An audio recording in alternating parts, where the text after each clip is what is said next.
look, I won't lie. I'm getting kind of annoyed with the footballing YouTube space at the moment because it seems like everybody and their mum has a bit of context or a bit of some excuses as to why we shouldn't all be grilling Liverpool and their players and all of this stuff because oh, it's only 7 games.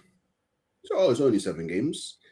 But I mean, it's like everybody forgot what Liverpool fans were like after 5 games. So I won't lie, I'm a bit frustrated at the moment, because you have to appreciate that as an Arsenal fan, I'm used to, everybody doing this and jumping in the Megazord whenever, something goes wrong for Arsenal. But it's like for Liverpool, people don't want to do that. I don't know. Maybe they genuinely believe in their hearts that this is just a temporary blip and who knows, maybe you'll go and smoke Man United 7-0 and it's like, see, told you, and I don't know, maybe Wirtz gets a hat trick and 4 assists and they're like, oh, I told you, and that's fine. But me, sometimes I like to live in the moment.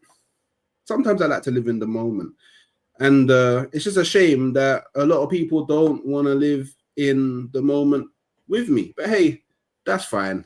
I'm as an Arsenal fan, I'm used to doing this on a solo anyway.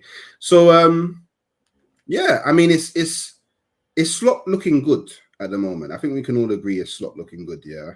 Great. And yeah, I try. And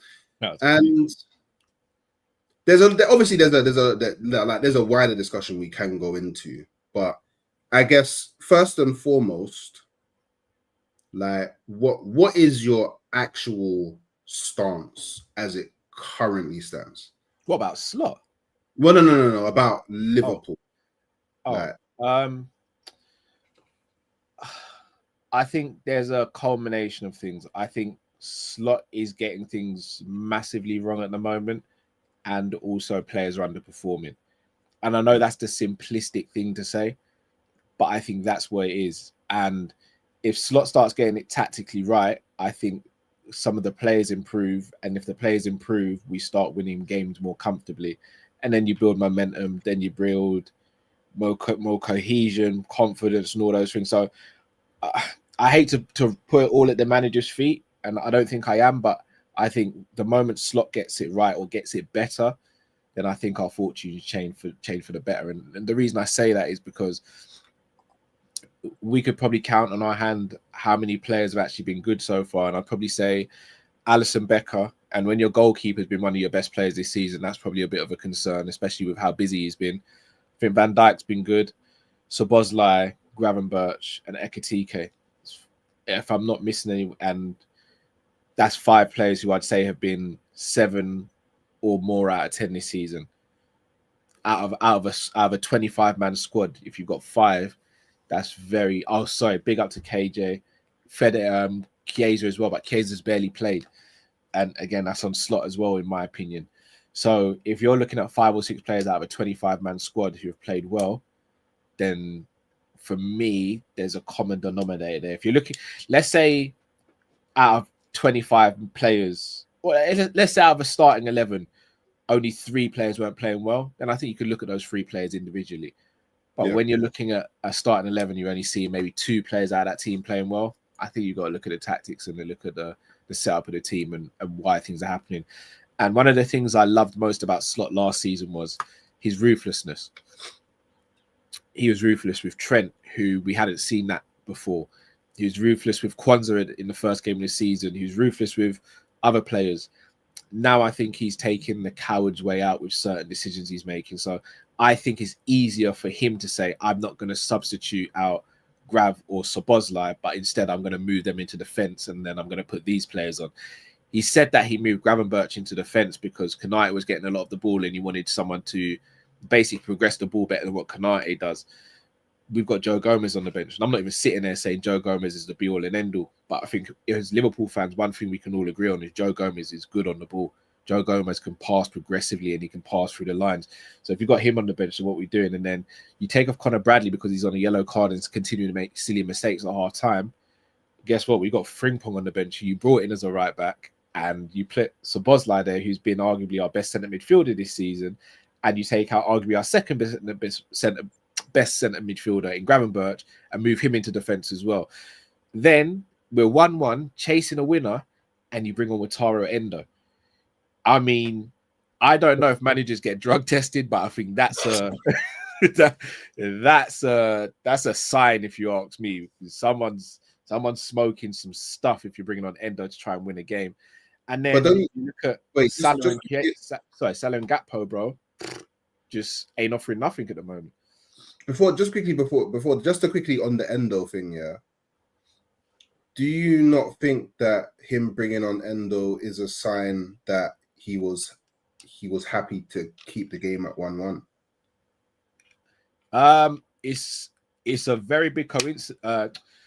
It's a very what's the word I'm looking for? It doesn't make sense, because if you're bringing on Endo, then you look to consolidate what you got, right? We weren't playing like that though, because we're still going gung ho. Hence why we pretty much got caught on a counter. So you got to pick and choose. Either you're going to bring on Endo and try and play for the draw, or you don't bring on Endo and you bring on someone else who's more attacking and go for the win. If we brought on Chiesa, went for the win and lost, I could have probably lived with that a bit more than bringing on Endo, who has been called the closer for us, than bringing and then losing the game. Like, wait, Chiesa didn't come on. Hooked, bro. You know I'm a God-fearing man. I'm trying not to swear on these shows, bro. You're pushing me. Like, you know he didn't come on. You know he didn't. Do you know what? Yeah.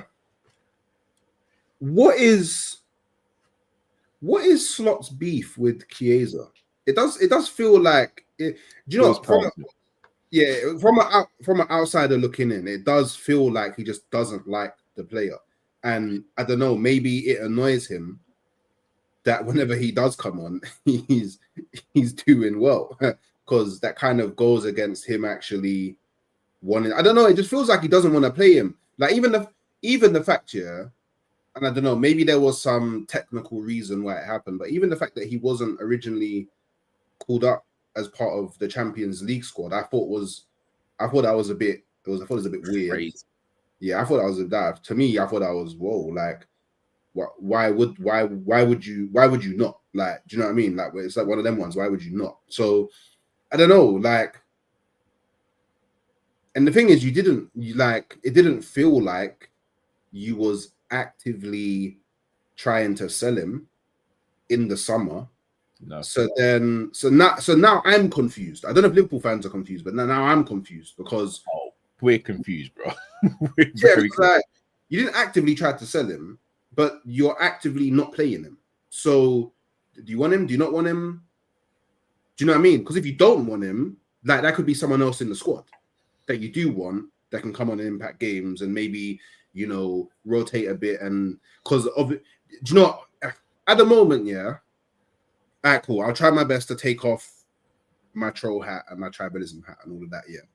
At the moment, it feels like there's a lot of things that are being compounded together that are just making it be real negative for Liverpool at the moment. Because obviously this is temporary. Like, it is gonna. I'm not an idiot. Like, things will click. The thing is, like, obviously we say a lot. Like, Liverpool will click. The players will click. I don't know what the outcome is of the players clicking, but it's definitely playing a lot better than what you've been playing, of course, this season. Now, it's just unfortunate that everything is happening all at the same time. Like, for example, you had so if we go all the way back, you had the Trent stuff, and then that was compounded by obviously the sad passing of Diogo Jota.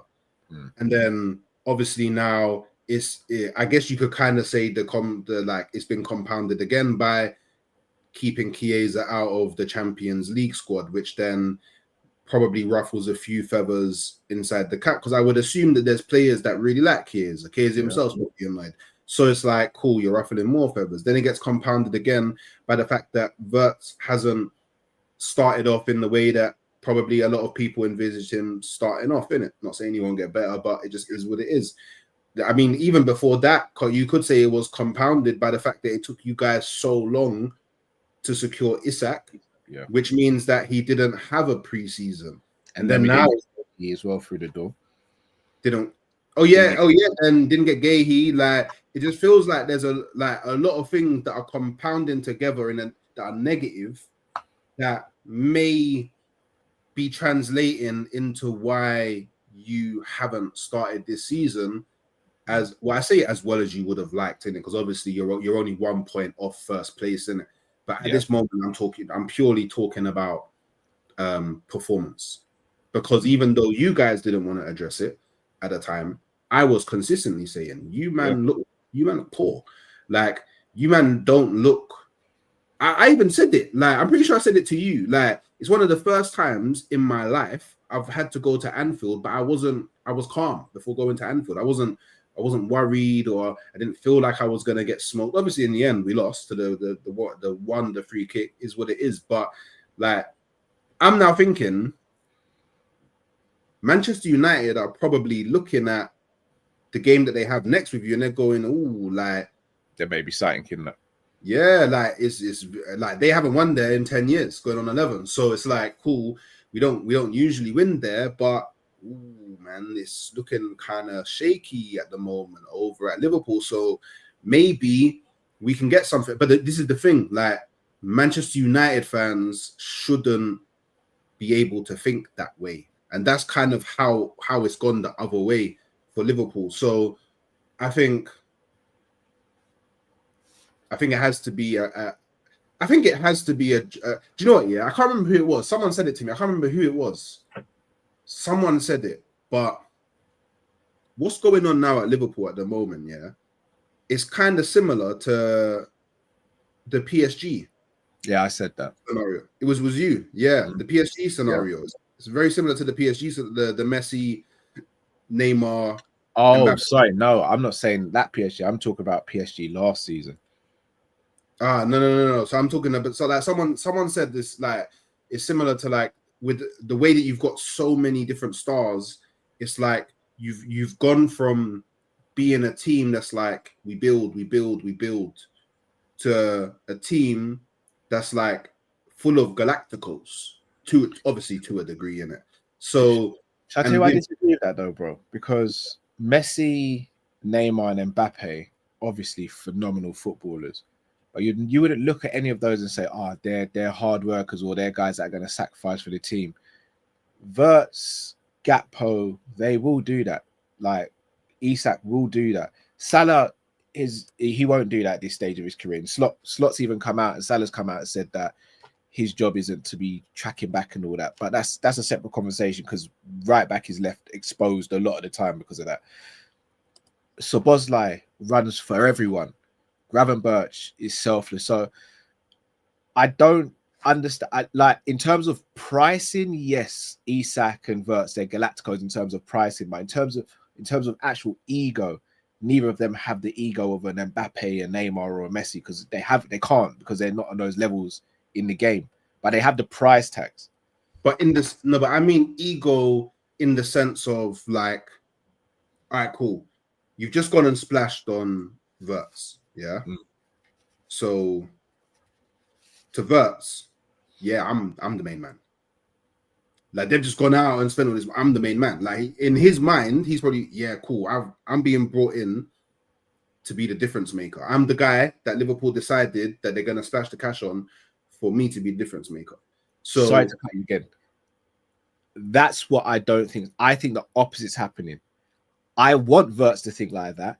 I don't think he's thinking like that right now. I think he's looking around and he's going, bro, Grav's a baller, Sobo's a baller, Salah's a baller. Bro, should I be trying to be? I want him to have that arrogance, because at Leverkusen he was that guy. You could see it on the football pitch. He would walk out onto the pitch and he's looking at everyone like, get the ball to me, I'll make this stuff happen. At Liverpool, he's not doing that. He's giving responsibility to salaries. He's saying, "Go on, you have." Like, I want to see that, whereas I don't think he's doing that now. But it's kind of hard for like it's kind of hard for him to do that, right? Because it's like he goes from like cool saying that to like Nathan Teller, like, yeah, I'm like now, like, can you really go to yo Salah, give me the ball? Like, do you know what I mean? Like, it's a bit different, isn't it? It's like, do you know what I mean? I like obviously no disrespect because I think Nathan Teller's a baller, but like going, it's a bit different, isn't it? There's level, and then obviously then Isak comes in. And now Isak, he knows